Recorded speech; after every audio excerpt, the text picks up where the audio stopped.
नमस्कार।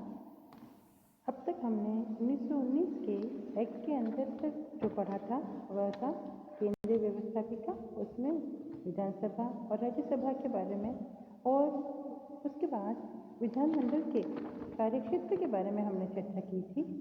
उसी के अंतर्गत आज हम आगे बढ़ेंगे। उसमें है कि शक्ति तथा राजस्व विभाजन उन्होंने किस प्रकार से किया था या इसके अंतर्गत और क्या क्या बातें हुई थी। इस अधिनियम द्वारा प्रांतों में आंशिक उत्तरदायित्व सरकार स्थापित की गई थी। अतः शासन संबंधी समस्त विषयों को दो सूचियों में विभाजित किया गया था।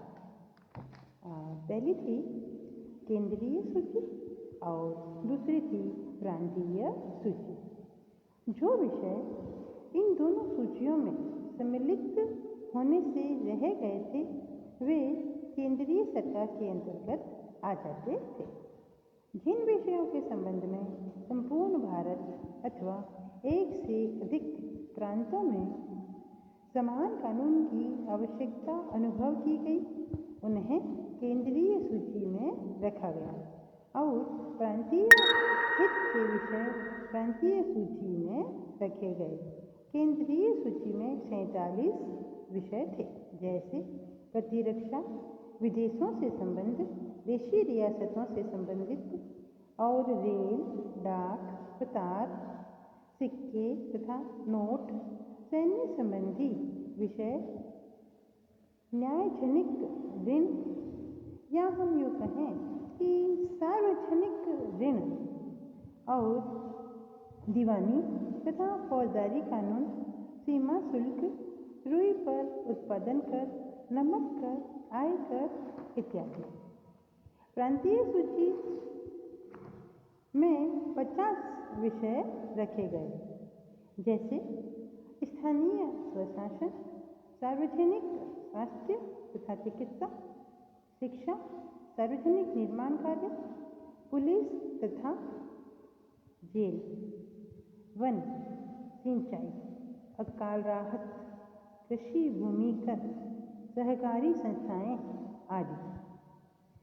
दोनों सूचियों के किसी विषय के संबंध में मतभेद होने पर उनका निर्णय गवर्नर जनरल करता था।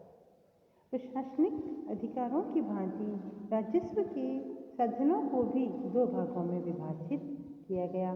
केंद्रीय राजस्व में चुंगी, आयकर, रेल, डाक व तार, नमक, अफीम आदि रखे गए और प्रांतीय राजस्व में भूमि कर, चुंगी, सिंचाई, स्टाम्प व रजिस्ट्रेशन आदि थे। स्पष्ट है कि प्रांतों को राजस्व के अधिक साधन प्रदान नहीं किए गए थे।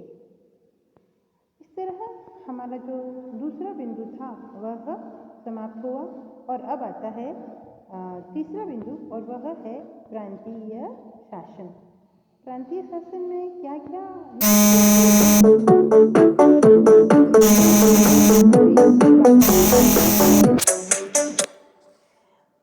20 अगस्त 1917 को सम्राट की राजकीय घोषणा का लक्ष्य भारत को सैन्य उत्तरदायी शासन प्रदान करना था। इस अधिनियम के अंतर्गत प्रांतों में जो शासन व्यवस्था कायम की गई उसे द्वैत शासन प्रणाली कहा जाता है। द्वैत शासन का अर्थ होता है दो शासकों का शासन। इसमें संपूर्ण प्रशासनिक विषयों को केंद्रीय सूची और प्रांतीय सूची में विभाजित किया गया। इस अधिनियम द्वारा पहली बार प्रांतीय विषयों को दो भागों में बांटा गया, पहला रक्षित और दूसरा हस्तांतरित। जिन विषयों को भारतीयों के हाथों में सौंपने से ब्रिटिश सरकार को कोई हानि नहीं होती थी उन विषयों को हस्तांतरित किया गया था और उनका शासन भारतीय मंत्रियों को सौंपा गया। ऐसे कुल विषय 22 थे जिनको हस्तांतरित किया गया था। वे विषय इस प्रकार थे, जैसे स्थानीय स्वशासन, चिकित्सा, सार्वजनिक स्वास्थ्य एवं सफाई, यूरोपियनों एवं आंग्ल भारतीयों की शिक्षा को छोड़कर शेष जनता की शिक्षा, सार्वजनिक कार्य, कृषि, सरकारी समितियां, मछली क्षेत्र, जन्म तथा मृत्यु संबंधी आंकड़े, तोल और माप आदि। रक्षित सूची में विशेष कुल विषय 28 रखे गए जो अधिक महत्वपूर्ण थे, जैसे भूमि कर, अकाल सहायता, न्याय प्रशासन, खनिज साधनों का विकास, पुलिस, समाचार पत्र, पुस्तकों एवं छापाखानों का नियंत्रण, प्रांतीय वित्त आदि। हस्तांतरित विषयों का शासन का दायित्व भारतीय मंत्रियों को सौंपा गया, जो प्रांतीय विधान परिषद के प्रति उत्तरदायी होते थे। रक्षित विषयों का शासन का दायित्व गवर्नर जनरल तथा उसकी कार्यकारिणी परिषद को सौंपा गया, जो भारत सचिव के प्रति उत्तरदायी होते थे। जहां यह विवाद का विषय हो जाता है कि विषय रक्षित है अथवा हस्तांतरित, वहां गवर्नर का निर्णय अंतिम समझा जाता था।